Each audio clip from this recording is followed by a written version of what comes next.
Hello all, welcome to my channel. My name is Clarissa and today I'm going to be explaining why I cut my hair. So this is how it looks. This is what I am working with now. It's pretty short, not super short.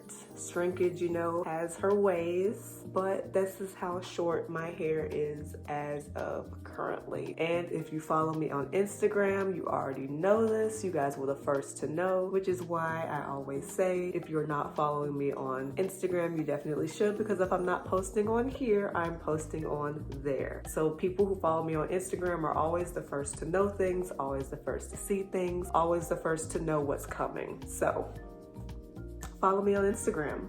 But yes, y'all, I cut my hair. I cut my hair September 6th of this month. So it's been about a little bit over 3 weeks now since I've cut my hair. And let's just get right into why. So those of you may know, some of you may not know, I got my hair straightened twice in 2019. Once because I needed a really good trim, and a second time before my wedding. And that took a toll on my hair slightly, not enough to have major heat damage, but enough for me to feel like my ends were not the same. For those of you that have seen my natural hair journey, also know that this is how my natural curls really look compared to how my hair has been looking recently, even in like the last few recent videos that I've posted, if you've noticed. So in 2020, I made the decision that I was going to gradually cut off the ends that were just not curling right, that were feeling rough and tough and just not like my normal hair. And I was going to gradually cut those off and keep the length I was at, just so that I wouldn't lose any length, gain any length. It would just be at one level. And that was the plan for most of 2020. Didn't really say anything about it. That was going to be my plan, especially since I was seeing my new growth, and my new growth was growing and good and healthy. And that's how I knew that my ends were the problem, essentially. That all changed towards August of this year. I have been through a lot of changes, some good, some bad. Change doesn't always feel the best, but it's necessary. I'm not going to get too personal, but I have been through a lot of things that have affected me and that I've had to work through in 2020 and in 2019. Things that I'm not ready to talk about, but things that I have been through, some that I was aware of, some that I wasn't even aware of until later on. Things were happening to me and I did not realize it, and it affected me in ways I never thought it would. And now I'm having to like pick up my pieces, if that's the best word or phrase to use. But I am changing and I am healing from a lot, and I'm going through a transformation of sorts. And not to get too spiritual about anything, but I believe that hair holds energy. So just like a doctor can look at your strands of hair in different places and tell how healthy you were at a certain time in your life, if you were eating good healthy foods, or if maybe you were deficient in something, just by looking at your strands. I feel like that's the same way with energy. So essentially it was just like I was carrying around all of this negative energy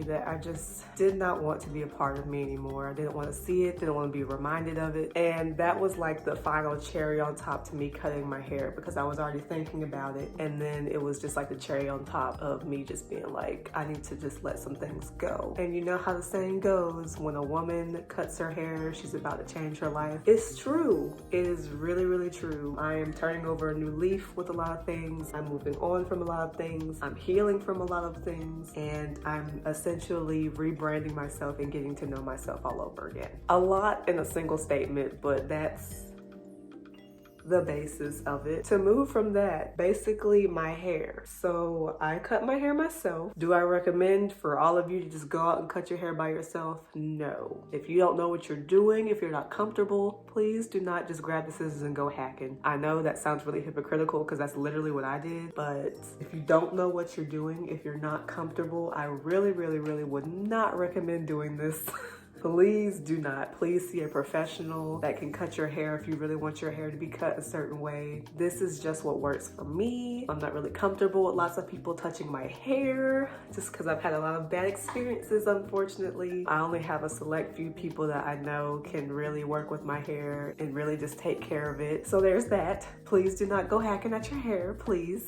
I like the shape. It's like nice and round, like a heart shape, which is what I really wanted. Probably not gonna maintain maintain the short hair. I'm just gonna let it grow out and let it do what it wants to do. Honestly, that's just literally what I've been doing since I've gone natural. I just kind of let my hair do what it wants, let it grow, and then as I change, I might change it, but until then, it's just gonna be what it is. And I know it's really tempting to cut your hair just because there's been a lot of YouTubers out here lately that have been cutting their hair. Why? I don't know. But I know for me, the reasons that I gave were why I cut my hair. Their reasons are their reasons, but I can't deny that there's definitely been a trend of naturals cutting their hair here recently. I'm all here for it. I have been saying for a very long time, for every Black woman, if you ever get the chance to big chop at least one time, it does something to you spiritually, it does something to your self-esteem. You realize that you are not your hair, and that is why even at the length I was basically at waist length right before I cut it, the very first time I cut it. And it didn't bother me because I've already gone through a big chop. I literally know how it feels to have no hair on my head. It's not a big deal, it's not a big thing. I'm not my hair, I'm a whole human being, and I have all these attributes in my hair. It's just one aspect of it.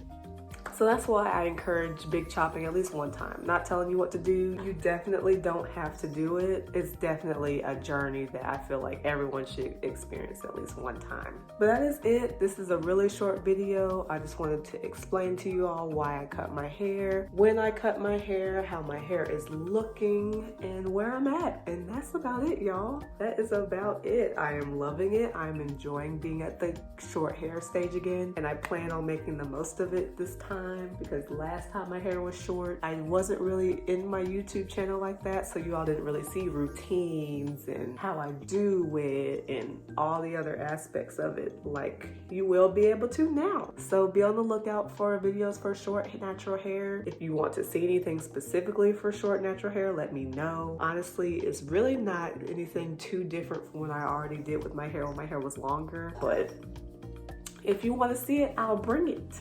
But that is about it. Thank you all so much for watching this short little video, and I will see you guys in the next one. Bye.